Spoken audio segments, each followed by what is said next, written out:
Hey, good day to you. This is Todd. I'm a regular dude walking in the Word. Today is the conclusion of our series that we're doing, Benefits of Hurricane Ian. We've talked about, today will be the 13th thing we talk about. These are all benefits of Hurricane Ian. If you missed one of those episodes, I'd encourage you to go back and do that. And if you go onto YouTube on the bottom, which should be down below what you're watching, I have like the show notes. I guess you call them show notes, but I have notes on each of those things. So if you go, hey, what was the seventh benefit of that?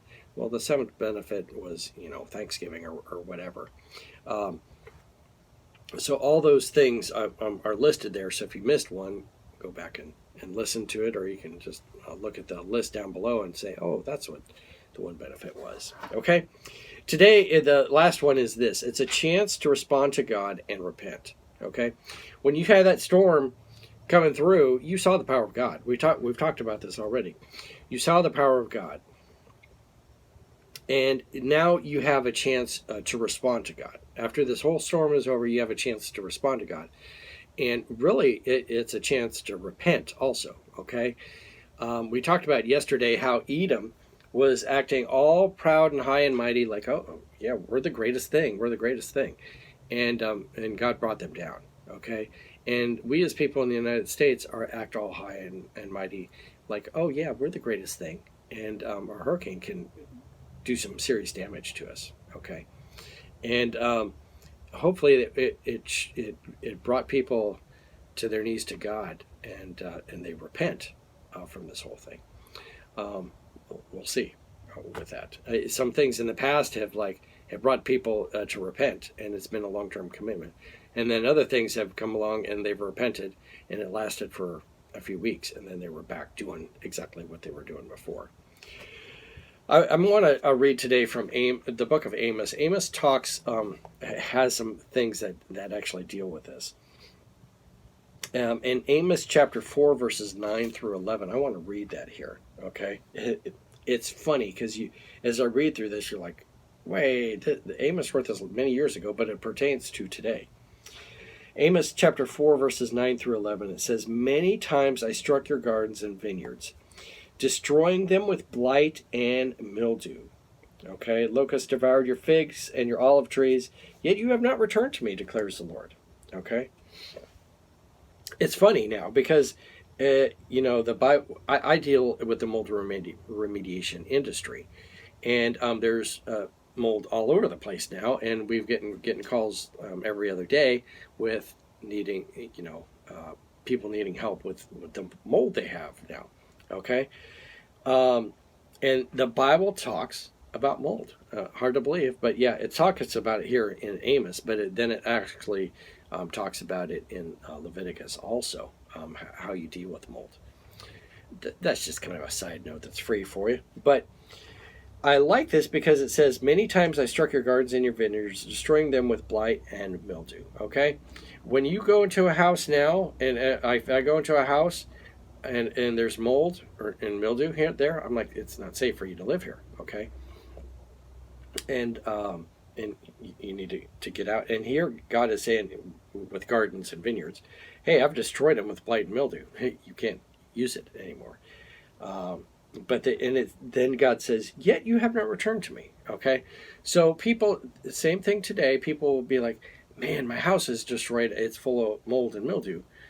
Am I crying out to God and asking for help and repenting, or am I just like, okay, well, I'll go do something else, find some other house or whatever. But it's an opportunity to repent and turn to God. Verse 10, it says, "I sent plagues among you, as I did to Egypt. I killed your young men with a sword, along with captured horses. I filled your nostrils with the stench of your camps. Yet you have not returned to me, declares the Lord." I like that where it says, "I filled your nostrils with the stench of the camps." There's places you go around town and where the destruction really hit hard, and there's a smell coming from it. It's wet, nasty drywall and carpet and all that stuff, and you're like, oh yeah. And he's saying, I filled back here. He's saying, I filled your nostrils with all that stench, and you're not repenting. And the same thing today, with that we walk around with that stench, and we're still not repenting. Verse 11, I overthrew some of you as I overthrew Sodom and Gomorrah. You were like a burning stick snatched from a fire. Yet you have not returned to me, declares the Lord. Okay. Several things here God has pointed out. I've done this to you. I've done this to you. I've allowed this to happen. I've allowed this to happen. Yet you haven't repented. You haven't turned to me. Okay.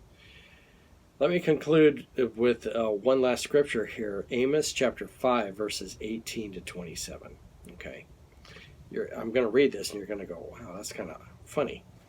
Woe to you who long for the day of the Lord. Why do you long for the day of the Lord? That day will be darkness, not light. It will be as though a man fled from a lion only to meet a bear, and as though he entered his house and rested his hand on the wall only to have a snake bite him. Will not that day of the Lord be darkness, not light, pitch dark, without a ray of darkness? Okay? So people are going, hey, I long for the day of the Lord. And Amos is going, no, you really don't want the day of the Lord coming, because it's not going to be light, it's going to be darkness, and there's going to be everything bad happening around you. And so some people, dealing with this hurricane, it's like, the roof came off the house, and then I went to start the generator, and the generator wouldn't start, and it was leaking fuel all over the place. And then all this happened. Several years ago, we dealt with a situation where the storm came through, and it didn't do much damage to the house, and the house is okay. It's just the electricity went off. Well, then the microwave had accidentally been turned on and left on, and when the power came back on, it ended up causing a fire, and then they had fire in here. So they were like, oh, the storm didn't get us, but now the fire got us, okay? And it's just like that, where the guy he says, he's running from the bear, and as he's running from the bear, he goes and hides in the house, and he's been running, runs from the bear, gets into the house, and is panting, leaning against the wall, ha ha ha. And as he pants and leans against the wall, a snake bites him. Like, I can't get away from this, okay? And that's what God is saying. You can't get away from that. But get this, verse 21. I despise your religious festivals. Your assemblies are a stench to me. Even though you bring me burnt offerings and grain offerings, I will not accept them. Though you bring me choice fellowship offerings, I will have no regard for them. Away with your noise of your songs. I will not listen to the music of your harps. But let justice roll on like a river, righteousness like a never-failing stream. Did you bring me sacrifices and offerings? 48 years in the wilderness, people of Israel. You have lifted up the shrine of your king, the pedestals of your idols, the star of your God, which you made for yourselves. Therefore I will send you into exile beyond Damascus, says the Lord, whose name is God Almighty. Okay? So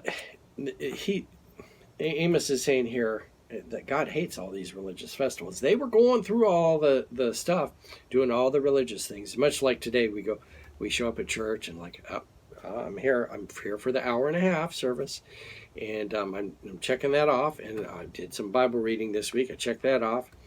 I went to a small group this week. Checked that off. And I'm just doing it to check off the box. And God says, I hate that stuff that you're doing. All those things, all those religious things that you're doing, just to check it off, I hate it. Okay? And then you go around and you mistreat other people and everything else like that. And it's not right what you're doing. All right? And so, then he's saying, you bring me sacrifices and stuff. Don't bring me this sacrifice. Do what's right to the other people. All right? So, that's Amos. That's the book of Amos. And so it helps us to see here how God disliked that stuff that was happening in the Old Testament, and he still dislikes it today. All right? So this whole storm, hopefully you can see, it gave us a chance to repent, a chance to respond to God after it was all over, and go, you know what? I sure do need to cry out to God and not rely on my fleshly self. And then repent for what I have been doing, just blindly serving really myself and not God. All right, so that concludes. That's the last one, a chance to respond to God and repent. All right. Hey, I want to thank you for watching this series, the 13 things, the 13 benefits of Hurricane Ian. I have enjoyed putting it together, and hopefully you've enjoyed and learned something from this thing. We're going to be jumping back into Philippians here. We're going to be going, getting the prison set back up again and going back into prison where we can talk about the book of Philippians. Thanks for watching. I look forward to seeing you tomorrow.